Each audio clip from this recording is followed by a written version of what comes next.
Let me get right to it. Lars, you're on the board of Zenefits. Yep. The company's been in the news, not in a good way. There's been regulatory problems. There's been culture problems. I never thought I'd use the word in a CIO conference, but there was a memo about no sex in the stairwells. What happened? How could it happen? And is this a company we should write off, or there's a way to right this ship? Yeah, there was a lot of things that went wrong, like really bad. Number one thing is you got to have the right culture. The second thing is regulation, and you can't take any risks around that, or you got to just get it right, and then that's what the company's doing right now. In terms of the company, it's still the fastest growing company to a very large revenue number. We've never seen a company. I built SuccessFactors. That was the fastest grower at the time. Stock outperformed Apple for 17 quarters. We never grew that fast. Salesforce never grew that fast. Workday never grew that fast. And so it's real revenue, real customers getting real transformation. And this is even at the reduced rate. Yeah, so they set a very high target they didn't meet, but the target they did get is unprecedented. And it's a very important business. What happens in most of these companies that are in trouble is that it's because they had a platform. They missed mobile, or they missed some sort of platform shift. In this case, they didn't miss anything in terms of a platform shift. The product market fit is outstanding, and it's a very, very big industry. It's about 60 billion. That's completely uninfluenced by technology up until this date. And so the disruption opportunities there, they're the best funded by far. They have the money to go fix their problems and continue to invest in doing this right, focusing on customers. And now we have the best CEO in Silicon Valley, we believe, who is a talent magnet, David Sachs, who did Yammer, and he was at PayPal, and phenomenal angel investor. He's got a credible network. And so we also, immediately the day the CEO change was announced, we also announced probably the best board I've ever seen at a tech company, with Peter Thiel, myself, Bill McGlashan, and Tony Gracias, who was the leading director at SpaceX and Tesla. And Bill McGlashan was on my own board at SuccessFactors. So we're pretty excited about the future. We've got to fix these things, and then we're moving on. Okay, thank you. So you started SuccessFactors in 2001. Yeah. Give us a little historical perspective of how is it different to build a enterprise cloud company today from what it was then? Yeah, it's like there's almost nothing in common just in that time. I randomly met with the CEO of Williams-Sonoma, and she was telling me immediately brand recognition of how much they use it throughout the organization. So the products are still everywhere, but what's different is that we had to evangelize the cloud, and we had to explain to people why the cloud was of a massive benefit to companies. And today you don't have to explain that. There's like this sucking sound of companies that want to use cloud, and they want to use it well, and they want to deploy it aggressively, and they have all the right answers. Whereas at the time, we got questions which showed that we had to start at a very low point in explaining what the opportunity is. Today, it's so much faster to develop a cloud app. You can use DigitalOcean, which is, you can get an SSD server for $5.99 a month, which is what developers do. They're clever, and this company is growing phenomenally fast because they're making it possible for people to have a true, secure, hosted environment in 55 seconds, I think it costs to boot that up. The way you build software is on a bunch of library of code that's so much more advanced than it was before, and you understand how to build applications that tie into the rest of the enterprise. So what does that mean for the kind of company, the kind of application that gets built today? So I think if you're CIO, it means you have a lot more to work with when you're buying these types of applications, because the way that the coders think, down to the person who's actually sitting and coding what you end up buying, they think about the enterprise in a way that they wouldn't even have thought about it. They would only think about computer science. But today, it's normal for them to think about, they don't think about TIBCO web methods, how does this tie in, and how do I build an API later, and we can have someone else do that. They think that natively. This needs to work with these other applications in the enterprise for it to have value. And so I think that as a CIO, you're getting a much more qualified partner when you're working with a startup that's building apps than you would have been before, because they're simply ready for you in a way that they hadn't even thought about being before.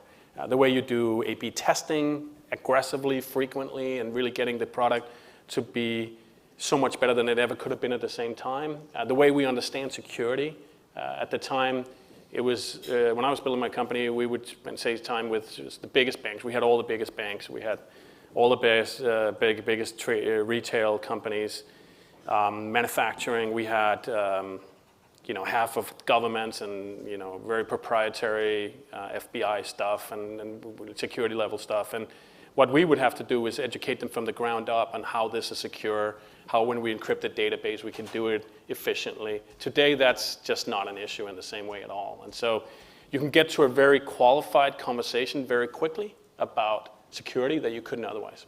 So there's a proliferation of types of apps that are being built and funded by people like yourself. Yeah. How should CIOs look at that? How should they, absorb this market? Well, my view is there's no better time to be a CIO ever. Like, even I guess you could. It's a hard case to make against Y2K. It was a pretty good time to be a CIO. The CEO would ask you every 3 minutes, "How are we doing? Are you taking care of me?" Like more money.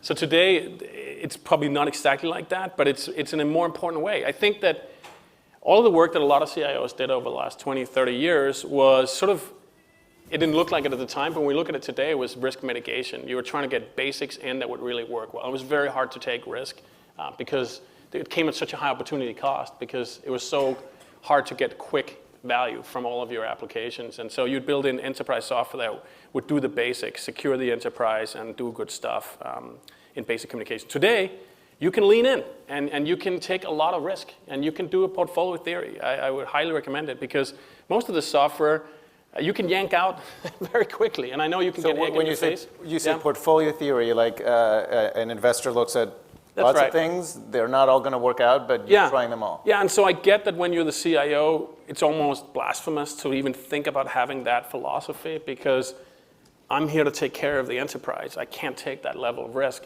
But I just think things are so well built today, and you have such a good idea of what they are and what they aren't, that are around the edges, maybe not your core enterprise, although I'd make a case for that too, but around the edges,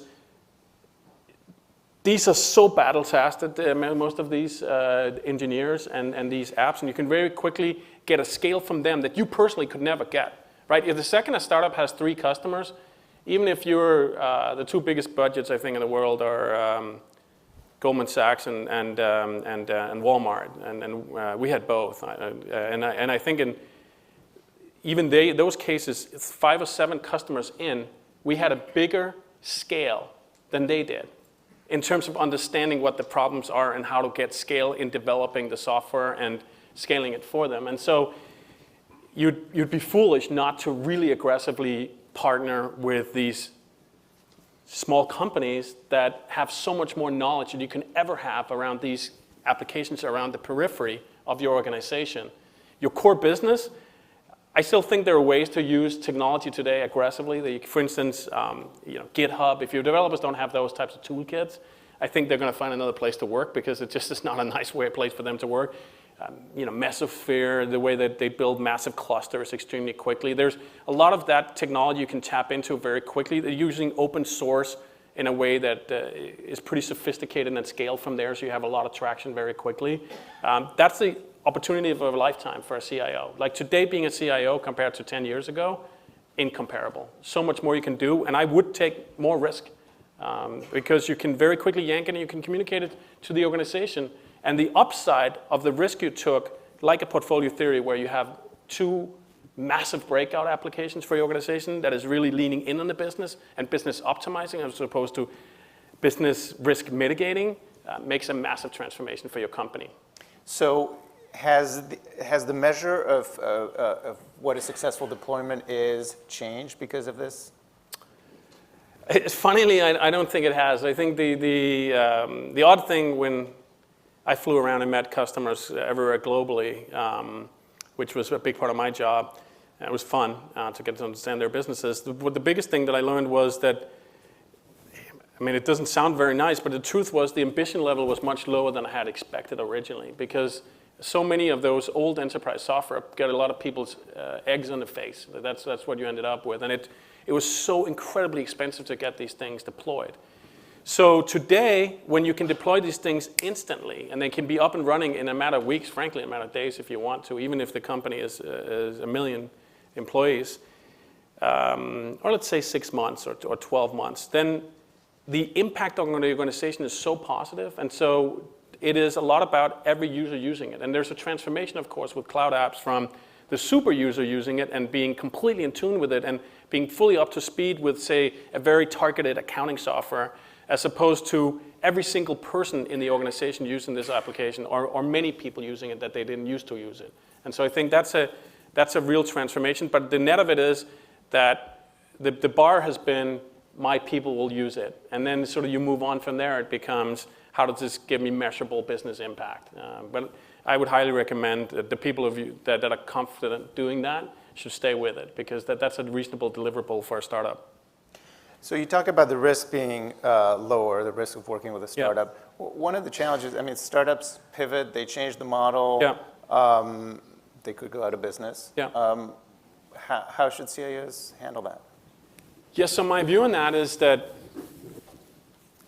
there will be spectacular failures in startups always, and then there will be gigantic breakout companies that have tremendous success. And then there's the core, which I think that part of the bell curve is very big in startup land, which is it's almost impossible for you to motivate and hire people that will be as incredibly passionate and dedicated to you as a startup company. And so if it's not a random application, but it's one that fits a real problem you have right now, it's very hard for you to hire anyone that will work that hard and has the scale I talked about before and the experience in giving you feedback on what it could really be. The number one thing I picked up, and I was just looking at some old videos of speaking with CIOs for a decade that I did with them when I interviewed them, was the way you guys respond compared to anyone internally or the big companies is unparalleled. Mm-hmm. And so if you find apps, which is easy to find, that really work for you, then you're going to get this type of commitment. Then, of course, you need to do your financial due diligence, and you shouldn't skip or believe anything. If they haven't funded themselves well, and they're not running an intelligent enterprise, that's a problem. And how does the current market volatility and change of sentiment towards unicorns and all that, how does that affect those decisions and those due diligence? And I think people need to build a reasonable business that is not burning an amount of cash they can't raise money towards. But I think I've been impressed this last 3 months how companies have reacted to the market sentiment, even though not all of them saw a demand change necessarily.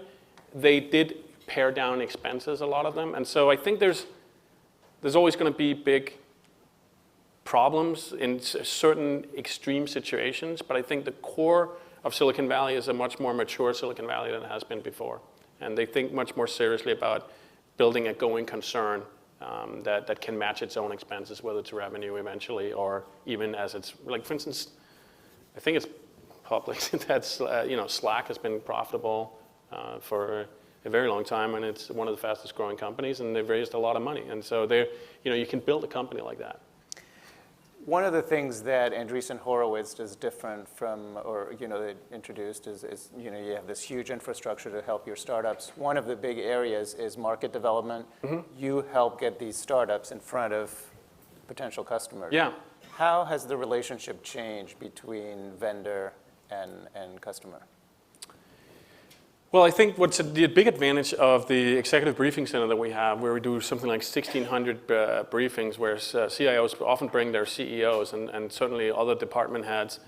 The exciting thing is that they get to see many companies in a very short time. And it's like TED or something like that. It's every 20 minutes there's a new company that comes in. And so you can not waste your time with all the infrastructure of going to one meeting, but you actually get like 7 or 8 meetings in one day. And so what's great for the startups is that they get to really hear also in a compressed way where is the industry actually moving without getting on a Southwest Airlines flight. They have them all right there and talking to them. And so that's extremely powerful for everyone involved. You mentioned sort of breakout companies that are going to come out. Yep. What are the companies this audience should know about? There's some bigger ones, but what are the little ones that are out there that that are going to become exciting? Well, I'm extremely excited about Zenefits. I mentioned that. But I'm also excited about a company called Gigster that I just invested in, which I think is going to be quite fun for everybody in this audience if you have not heard about it. How many people have heard about Gigster so far? Okay, more than I expected. So Gigster is an absolute world-class team of the best engineers in the world who figured that most of the software that's being developed is going in sort of the general direction, and you could build a platform where you could have, basically the pitch is click and get software. And so it's any app, any shadow IT, any non-shadow IT you have, they will build it for you with the best Silicon Valley IT engineers. Outsourcing. Yeah, it is outsourcing, but completely digital.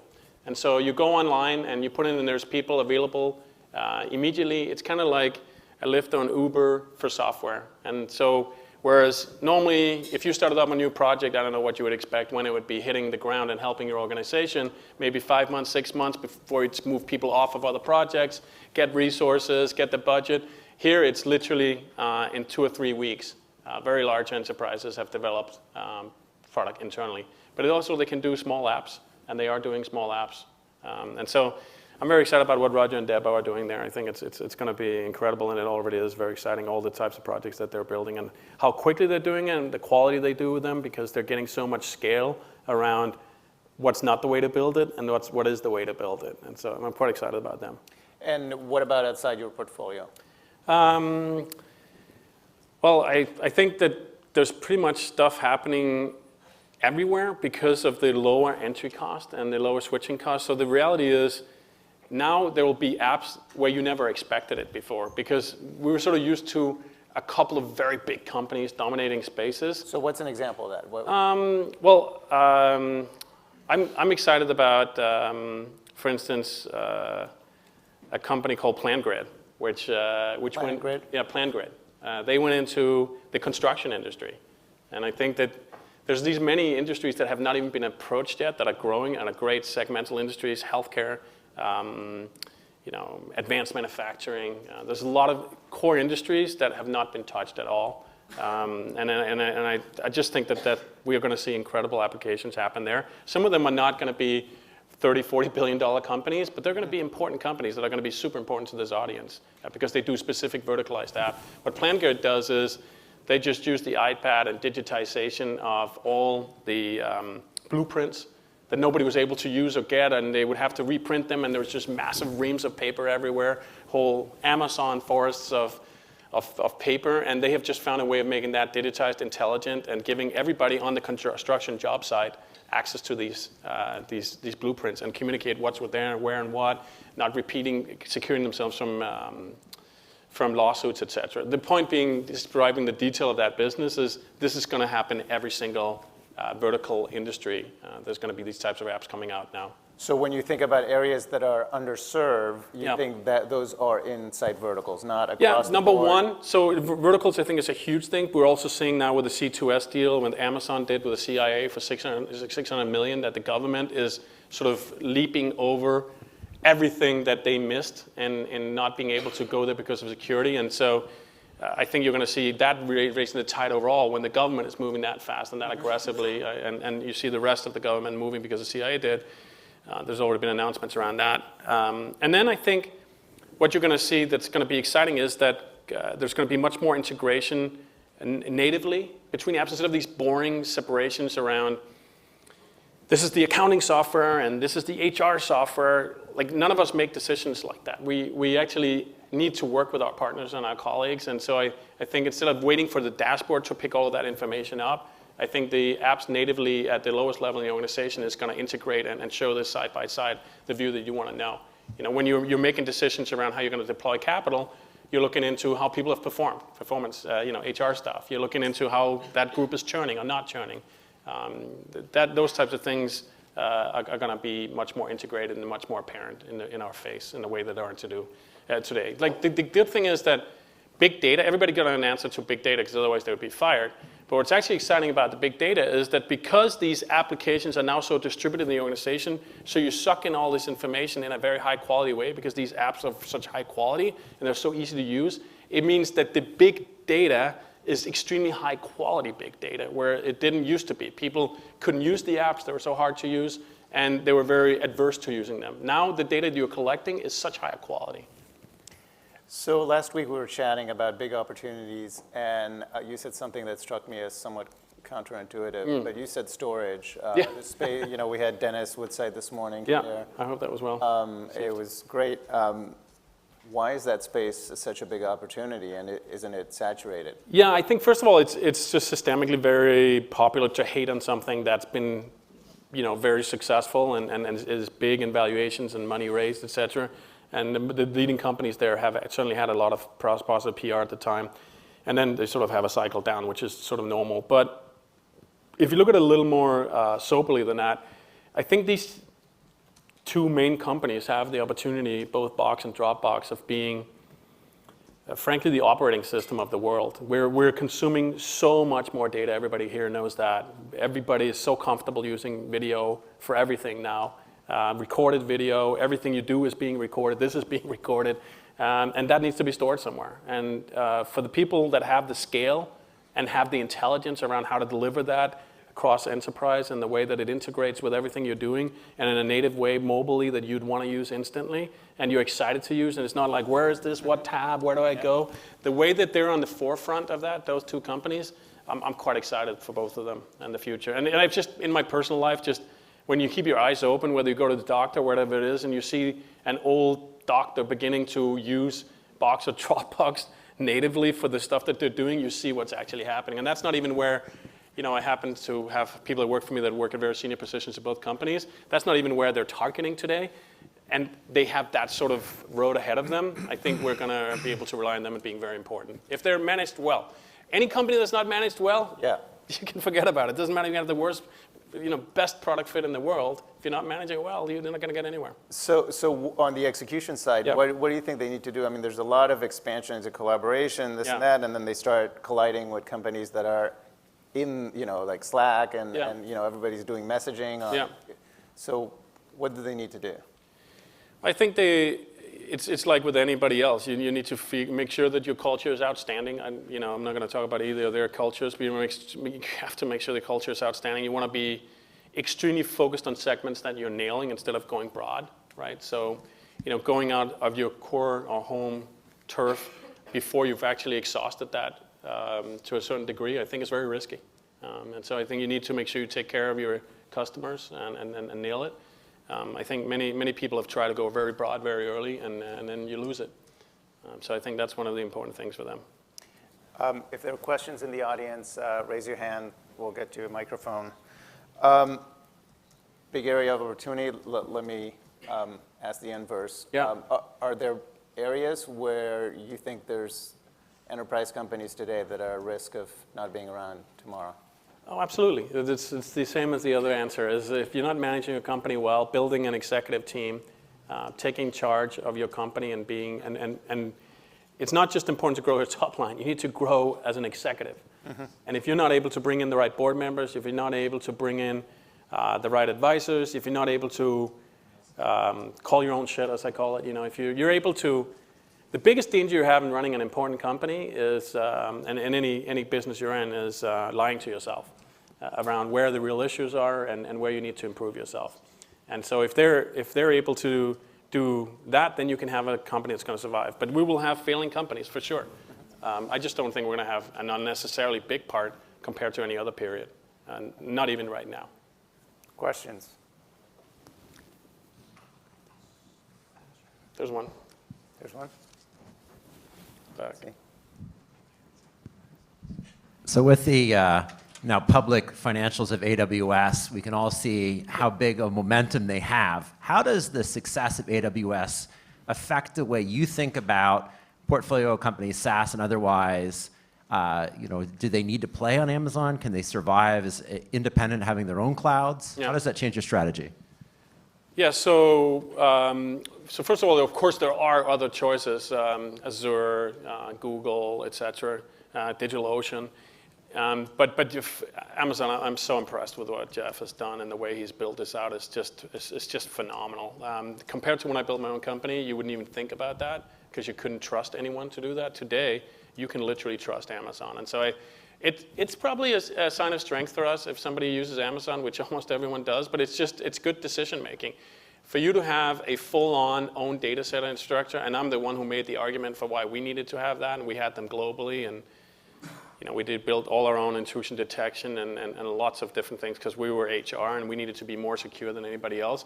And I think it's going to be very hard to make that argument anymore. It's for you to compete with the scale that Amazon has right now and the intelligence they have around intelligence is a very tough argument to make. And I suggest them as a vendor for yourself and your own enterprise. There are choices. I would always make sure that I have choices and that I have different vendors because you don't want to get caught with one that has all the power.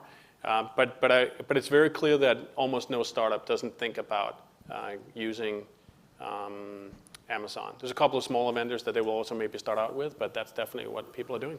There's no doubt about it. And is there a risk there of being locked into a platform? Yeah, there is. Real risk. I mean, right now there's a price war, which is good for the customers. Yeah. But, yeah, I think that's why things like Google has emerged, and I think that Google is a real alternative. A bunch of companies are looking at that now. I think that something like for smaller companies, there's a couple of other brands that are beginning to emerge right now. But there's no doubt that Amazon really has the power right now. and so the promise that switching costs were going to go away isn't fully realized? No, I don't think so. But I think that they have so aggressively, that's something Jeff is committed to. I think we all know that, is just go down to the atoms of the basic cost. But there'll be reverberations back and forth that others will come out. If there's too much margin, someone else will go after it, and that's exactly what's happening now. So maybe they've had a little bit too much price stability, and so people are coming after them because capitalism has been like that for 200 years, well, 160 years. And so people are going to go after it because the margins are too attractive. But what a great company, and how well run is that? And I just love how, there were so many haters of Amazon forever. I think when you look at the curve of Walmart sales and you look at Amazon sales and how those two are encroaching, and where they are leading and where they're able to do it, and then do things like AWS is just incredibly powerful. Question over there.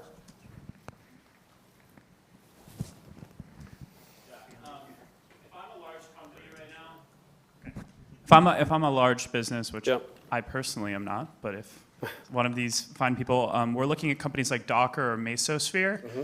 They seem to have a lot of momentum, but they've also been in pretty regular rumors to be acquired by someone like a Microsoft or figuring out their own enterprise tools. Should large businesses trust the Dockers and Mesospheres yet, or should they be waiting to see how that sort of more open source, containerized world shakes out? Yeah. I mean, that is a risk that you run with a startup that people want to exit. But I think you need to, the lucky thing for you is that you get to meet with the CEO and you get to look them straight in the eyes and say, are you going to sell? And then you can see their body language. In those two companies' cases, I would be extremely surprised. I've just seen them both recently, and they are so excited about the future. They are so excited about the future. And so, I mean, I think we're going to have my friend Mark up here in a little bit, and he was able to buy RelateIQ for $390 million. That's an unbelievable acquisition for $390 million. I am so impressed with that, Steve Laughlin and that team and what they built. And I met with them immediately afterwards to say, why did you sell? I was stunned that they would sell. They're like, that is completely disruptive to that market, and could probably have been one of the things that could have really taken that space on and disrupted it. But it's a very individual decision, and people are in very different places in their lives. And I just met with a very old entrepreneur who was more in it than ever, and then I met with a very young entrepreneur that can't wait to flip. And so it's a very subjective decision, and I think you have to look at it. In those two cases, for those two companies, they see so much runway, and they're so pioneering, and they so need to see this happen. And I think different things changes, right? Do you think that Reed Hastings thought that Netflix was going to be a $50 billion company? I doubt it. He was able to make the pivot that nobody thought he could do. And so this is what happens. CIOs decide whether they want to keep going or not. In those two cases, they're all in right now, and they're excited about the future. Questions? Yeah. So Shamim Mohammed, I am the CIO for a $15 billion startup company. Yeah. So one of the questions I have is, as a CIO, I'm always looking at innovative ideas and companies. So you invest, obviously, in a lot of startups. So as I'm making those decisions, just to add on to his question, is beyond just whether the company is going to get sold out or they're going to, the management team is going to exit or not. It's also security and compliance. Because if I'm putting my customer data on a platform that's going to be online, how much risk should I take or not take? I mean, can you elaborate on that a little bit and help us with that decision? Yeah. So I think first of all, I wouldn't take risk in something that's only peripherally interesting to you. I think that you all have such incredible affinity for what the organization really wants and needs and what could be so helpful for you. But you're all going to be at completely, if I ask the question, I decided not even to do it, because I know the answer on this one is how different your deployment of cloud apps are and what's important to you and how you're thinking about risk. And so it's a completely varied topographical environment. But what I think you can say in general terms is, if it's something that's just sort of fun for you, I would stay very far away from it. If it's something where you don't truly have real buy-in, that this is something we were trying to do for a while and we haven't been able to, then I would go all in, and then I would take very high risk. I would not take high risk if they're not well-funded. And with well-funded, I don't mean that they have hundreds of millions of dollars or 50. It means that you can sort of see your way to 18 months runway, because then they will be very attractive to get refinanced, or not refinanced, get financed again for the B round, C round, D round, or wherever you are at that stage. But in terms of the security and scalability, I would not take any risk, because that's such a well understood, it's like having a phone. Like a phone line is just a basic. And if they can't understand the basics, like we would not even think about investing in a company that's not completely dialed in on those areas. We wouldn't even begin to think about it. It doesn't matter how exciting the idea is. If they can't think modern technology in terms of scaling and in terms of security and threat protection, which of course you know is a dial, right? Anyway, you decide every time what time the Pentagon leaked, right? So it's a dial, it's not a switch. But you have to not take any chances on that. They have to be blowing you away with security, and then otherwise you would not even go near them. I mean, that's just too risky. That's not the type of risk that I'm thinking about. But it's honestly so easy to do if you're an expert and that's something you decide to do for a living. And then there's companies like SignalFX, there's companies like Mesosphere. They're taking all this understood, really, really exciting open source and much faster than you could ever do yourself, scaling it and securing it and doing things for you that you wouldn't be able to even think about, because they get so much information from so many customers. And so that's how I would think about it. But I would really, knowing what I know today about how insecure technology was 5, 10, 15 years ago, what's happened since, and how secure the cloud is and how much we know about it, in my mind, you would take an unnecessary risk by not taking more risk right now. And I cannot blame you for maybe being risk averse, because there's been so many bad technology companies over the last 20 years. But today, where they are is so much more advanced within the paradigm and the constraints that I mentioned, that they've nailed security. Like, you just have to have basic financing in place. But otherwise, the upside for you in taking that risk and explaining to your team, your management team, we're taking a risk here, but this is why. Then you have communicated well, and then all the expectations are set well. But then the opportunity for you to have downstream gigantic blowout success with these apps, that it's going to be business transformational, is so huge that you almost have to do it right now. That's my view. Lars, Yeah. we're flat out of time. Please All right. join me in thanking Lars. Cool. Thank you.